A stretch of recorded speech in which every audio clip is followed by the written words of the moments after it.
The first question is, what drew you to the role of Gravik? It was that Gravik was pitched to me as a really dark character, and I'd never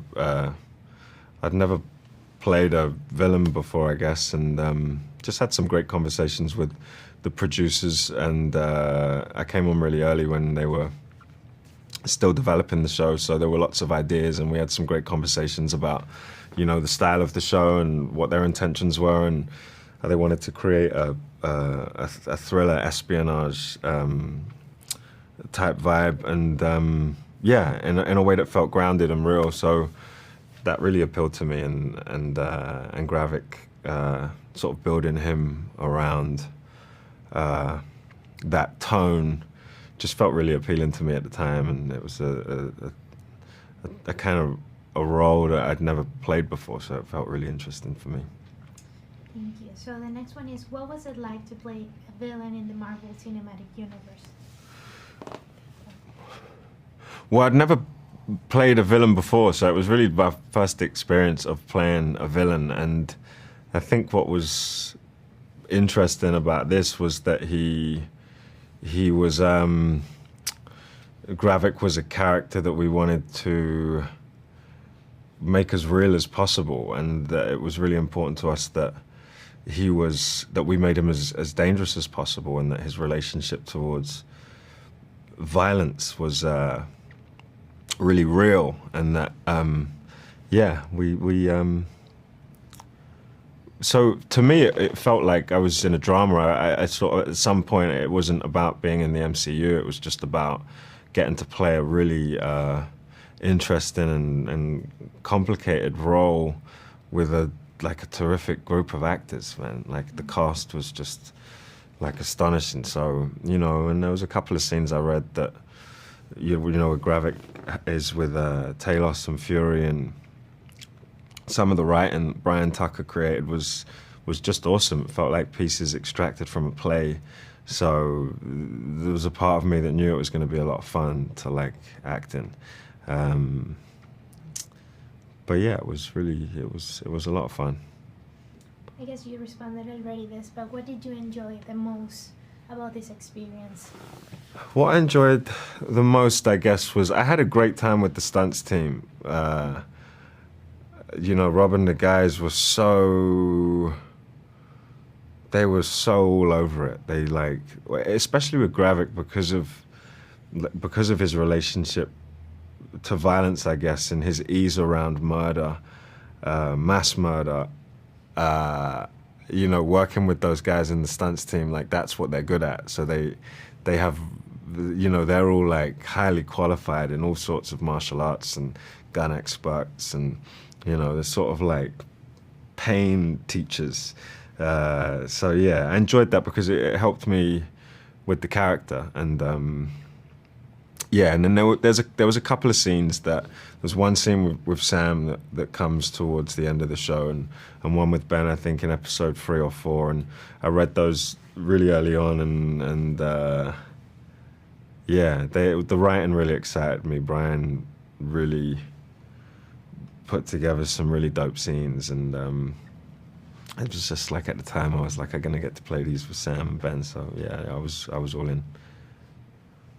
Thank you for that. The next one is, in general terms, tell us what Gravik's grievances is and what he wants. I think Gravik's grievances, many things really, but I guess hypocrisy is the word that comes to mind. I think he feels completely let down by the leadership in his life. One of those leaders being Fury and the other Talos.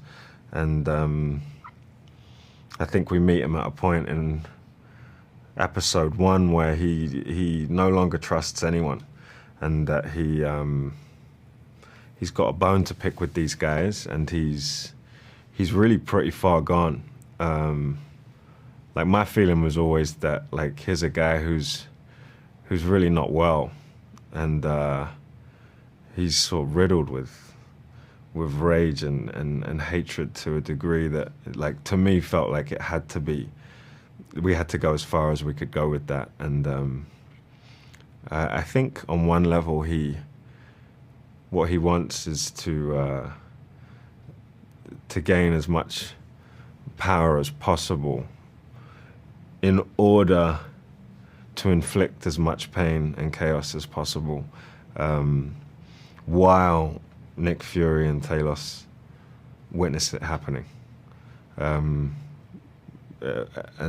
so, yeah, it was trying to create as many layers around that as possible, so you feel that there is something going on with this guy underneath that's not what he's saying, and what he's saying and doing are two completely different things, and that when he's speaking to people, there's just needs to feel like there's something else going on underneath that feels uncomfortable.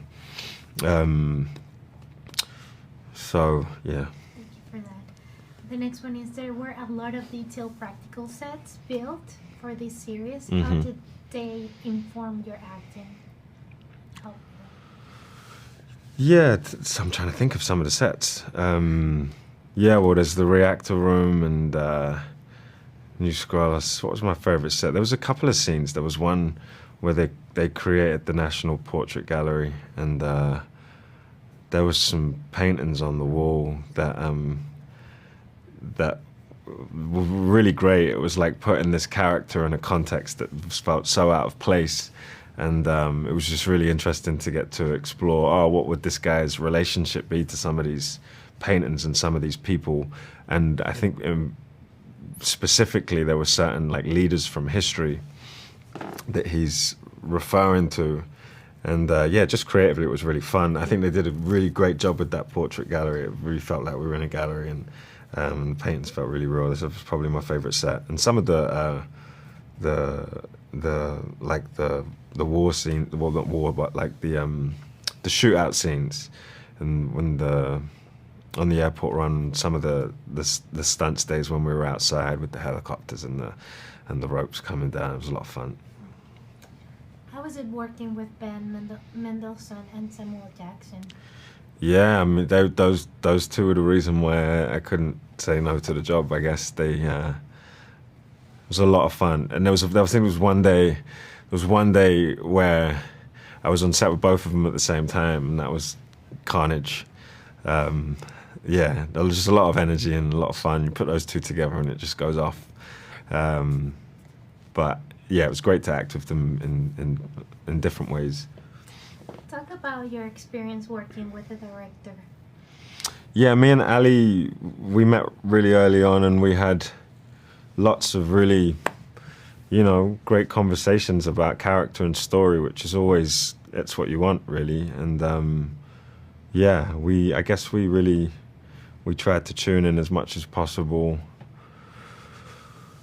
with how do we, like, believably make this guy feel as dangerous as possible, and how do we make him feel really real within this. And I guess, yeah, grounded and dangerous are the two words that come to mind. And, like, what was his relationships towards violence, and yeah, just each day we would just make sure that we were keeping him on the same track. And yeah, Ali was a great steerer of the ship in that way. He was open to as many rehearsals as we needed in the morning, as much time as we needed to get the scene right before we started shooting, to make sure we found all the right layers, and that we landed on the best possible version of the scene before we started shooting. We got to do that every day, so there's no rehearsal before you start shooting, but before we got to work each day, we'd make sure that we had time on the floor to do that. So I'm really grateful to Ali for that, because you don't always get that kind of time. And lastly, if you could describe this series in one word, what would it be and why? I guess the word it's either I'd say dark, or no, I'd say thriller. Espionage. It's very hard to do one word. Different. Yeah, for Marvel fans, I guess that's probably the most appropriate word, because it's, yeah, I don't think they've tapped into this type of genre quite yet in the way that Secret Invasion's doing it.